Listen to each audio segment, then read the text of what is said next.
हरिओम प्रिय दर्शकों, यदि आपकी वृश्चिक राशि या वृश्चिक लग्न है तो इस वीडियो को पूरी ध्यान से देखिएगा, समझिएगा। इस वीडियो में हम समझने वाले हैं इस सितंबर के महीने में नवग्रह आपको क्या रिजल्ट देंगे। सितंबर के महीने का ये मासिक राशिफल है, इसमें हम विस्तार से सभी स्थितियों को समझेंगे, इसलिए वीडियो को पूरा देखिएगा, बिना स्किप किए देखिएगा। समय ना हो सेव कर लीजिए, बाद में देखिए, पर पूरा देखिएगा। अब सबसे पहले हम ग्रह स्थितियों को समझते हैं, फिर समझेंगे फल क्या आपको मिलने वाला, अच्छा बुरा जो भी मिलेगा वो समझेंगे और फिर उपाय जानेंगे। तो ग्रह स्थितियों की बात करें तो ग्रहों के राजा सूर्य का परिवर्तन 16 सितंबर को कन्या राशि में होने जा रहा है। चंद्रमा का परिवर्तन होता ही रहता है। और मंगल की बात करें तो मंगल का कोई परिवर्तन नहीं है। बुध की बात करें तो बुध का परिवर्तन 23 सितंबर को अपनी ही राशि कन्या राशि में होने जा रहा है। देवगुरु बृहस्पति वृषभ में ही गोचर कर रहे हैं और शुक्र 19 सितंबर को ही अपना परिवर्तन अपनी ही राशि तुला राशि में करेंगे। शनिदेव वक्री अवस्था में मूल त्रिकोण राशि कुंभ राशि में गोचर कर रहे हैं और राहु मीन में और केतु कन्या राशि में गोचर कर रहे हैं। तो ये हैं ग्रह स्थितियां। अब हम समझते थोड़ा इससे कुछ योग संयोग भी बन रहे हैं। वैसे तो कई सारे छोटे योग हैं देखा जाए तो, पर मूल रूप से हम यदि समझें तो ग्रहण योग, बुधादित्य योग और जड़ बुद्धि योग बनने जा रहा है। तो ये जो योग बनने जा रहा है तो इस योग में कुछ रहस्य छिपा है। तो वो रहस्य का भी क्या प्रभाव होगा, मोटे रूप से जब आप ऊपर ऊपर देखेंगे ना तो काफ़ी ज़्यादा इसमें समस्या दिखेगी आपको। ग्रहण योग बन रहा है, जड़ बुद्धि योग बन रहा है, तो इसके रहस्य में जाएंगे गहराई में तो थोड़ा सा आनंद आएगा। तो चलिए अब आगे हम समझते हैं कि फल क्या मिलने वाला है।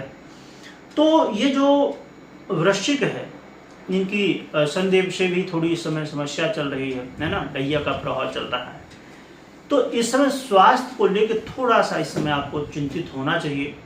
स्वास्थ्य को लेकर थोड़ा सा योग प्राणायाम, खान पान में स्वयं बरतना है ना, मतलब स्वास्थ्य का इस समय विशेष रूप से ध्यान आपको देना चाहिए। स्वास्थ्य में थोड़ी सी समस्याएं देखने को मिल सकती हैं। हो सकता है रक्त से संबंधित समस्या हो सकता है कि अचानक कोई चोट चपेट लग जाए, ऐसा कुछ अचानक आप यात्रा कहीं कर रहे हैं तो थोड़ा देखिए। यात्रा में अब हो सकता है लंबी यात्रा हो, छोटी यात्रा हो, पर्सनल वाहन हो या पब्लिक वाहन हो, कुछ भी हो सकता है। तो कैसी भी यात्रा कर रहे हैं तो थोड़ा सा सावधानी बरतिए। हो सकता है कि आप अपने घर से अपने पड़ोसी के घर जा रहे हों, ये तो बिल्कुल छोटी सी यात्रा है, पर यात्रा तो है, इतने में बहुत कुछ होता है। तो इसलिए थोड़ा सा यात्रा करते समय सावधान रहना, डरना नहीं है, क्योंकि इसमें कोई चिंता की बात नहीं होती। हमें बस सावधान रहने की आवश्यकता होती है। सावधान रहेंगे तो सब कुछ बढ़िया हो सकता है। इसके अलावा थोड़ा सा इस समय मानसिक तनाव बढ़ जाएगा आपका और थोड़ा सा एक मन में चिंता होगी, तो उसको थोड़ा सा आपको संभालना है। विद्यार्थियों के लिए देखा जाए तो विद्यार्थियों के लिए कोई खास समस्या नहीं है। बस आपको ये जो मानसिक तनाव बनेगा, पहले मैंने बताया, उसको थोड़ा सा कंट्रोल रखेंगे तो फिर यहाँ पढ़ाई में कोई डिस्टर्ब नहीं होगा। बस यही मानसिक तनाव से थोड़ा आपको दूर रहना है। बाकी विद्यार्थियों के लिए सामान्य है, बहुत अच्छा नहीं तो बहुत बुरा भी नहीं। और लव पार्टनर हैं उनके लिए काफ़ी अच्छा समय। लव पार्टनर के लिए कहीं ना कहीं ये समय, पहले जो बहुत सारी प्रॉब्लम चल रही थी लव लाइफ में, वो दूर होने का समय है ना। तो ये महीना कहीं ना कहीं ये जो प्रॉब्लम आपके जीवन में चल रही हैं, अब क्या प्रॉब्लम आप जान ही रहे होंगे, तो वो सब चीज़ें दूर होने वाली हैं। तो बस तैयारी कर लीजिए, है ना, कि अब समय हमारा बेहतर होने वाला है। इसके अलावा जो मैरिज लाइफ जिनकी है, जो शादीशुदा हैं, उनके लिए देखा जाए तो इनके लिए भी बहुत अच्छा है। इनके लिए भी कहीं ना कहीं मौका जो है तो ऐसा है कि समझिए कि कोई दरार पड़ गई थी तो उसको अब ख़त्म कर दीजिए, वो वाली स्थिति है। दरार तो पड़ी ही होगी तो उसको अब ख़त्म करने का समय आ चुका है। यानी कि दाम्पत्यों को जो मैरिज लाइफ है उनके लिए एक ऐसा मौका है कि हो सकता है कि सालों की दरार पड़ी हो उसको ख़त्म करने का। प्रयास करिए, सब कुछ संभव है। और जो व्यापारी हैं तो व्यापारियों के लिए भी मौका तो है, इसमें मौका मिलेगा, कुछ न कुछ बदलाव होगा, पर थोड़ा सा धैर्य के साथ आपको आगे बढ़ना होगा। इसमें धैर्य खोएंगे तो समस्या में आएंगे। तो धैर्य के साथ यदि आगे बढ़ते हैं तो हो सकता है कि भगवान की कृपा हो जाए। बाकी सावधानी के साथ ही, धैर्य के साथ ही आगे बढ़ना है। बहुत ज़्यादा उछल कूद नहीं करना है समझ रहे हैं ना। ज़्यादा उछलेंगे कूदेंगे कि अरे बहुत बढ़िया है, चलो ये भी यहाँ कर दो, वो भी यहाँ कर दो, इस चक्कर में नहीं पड़ना है। ये भी कर लो, वो भी कर लो, वो भी कर लो, उस चक्कर में एक भी नहीं हो पाएगा फिर। तो आपको थोड़ा सा धैर्य के साथ आगे बढ़ना है। बहुत ज़्यादा जो चल रहा है ना उसको बेहतर करते जाइए, बस यही सबसे बढ़िया रहेगा। और जो लोग नौकरी पेशा में हैं उनके लिए देखा जाए तो उनके लिए भी बढ़िया है। कहीं ना कहीं कुछ न कुछ रास्ता ज़रूर आपको मिलेगा और धन लाभ की स्थिति बनेगी। तो देखा जाए तो फाइनेंस की स्थिति भी इस महीने में कहीं ना कहीं कुछ न कुछ रास्ता मिल जाएगा।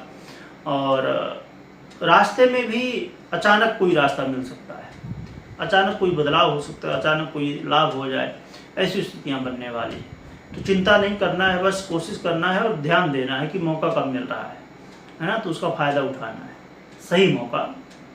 अब मैंने बताया जिसमें रहस्य छुपा है इस महीने में।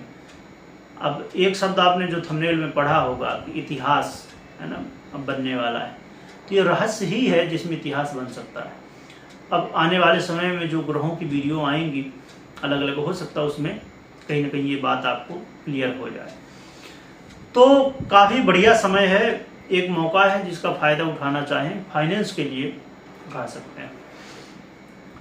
तो अब हम उपाय की बात कर लेते हैं।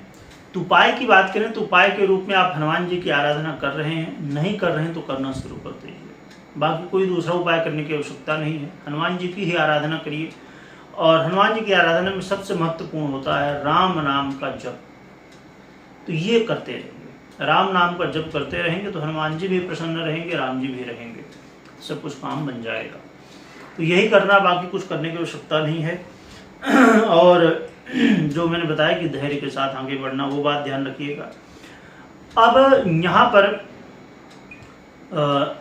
जैसे मैं बता दूं कि अभी बहुत जल्द हमने अभी शुरू कर दिया था चंद्रमा का जो प्रभाव है, तो बहुत जल्द आगे आने वाले समय में, क्योंकि 1 तारीख से क्षमा करिए 1 तारीख से 6 तारीख का जो चंद्रमा का प्रभाव था उसे हमने अभी पिछले सीरीज में समझा था। अब आने वाले समय में आगे भी समझेंगे, तो उसे भी देखते रहिए, क्योंकि उसमें और भी आप डिटेल में समझ पाते हैं। क्योंकि चंद्रमा का परिवर्तन सवा 2 दिन में होता रहता है। तो कई बार क्या होता है ना कि हमारे जीवन में आप देखते हैं कि बहुत बुरा समय चल रहा है या बहुत अच्छा समय चल रहा है, तो उसमें अचानक कुछ दिनों के लिए या कुछ समय के लिए बड़ा चेंज हो जाता है, बड़ा अच्छा मौका आ जाता है। तो चंद्रमा से हम और भी गहराई से समझ सकते हैं। कमेंट में जय बजरंगबली लिखिएगा और कोई भी महत्वपूर्ण निर्णय लेने से पहले कुंडली का विश्लेषण करने के बाद ही निर्णय लीजिएगा। वीडियो देखने के लिए बहुत बहुत धन्यवाद।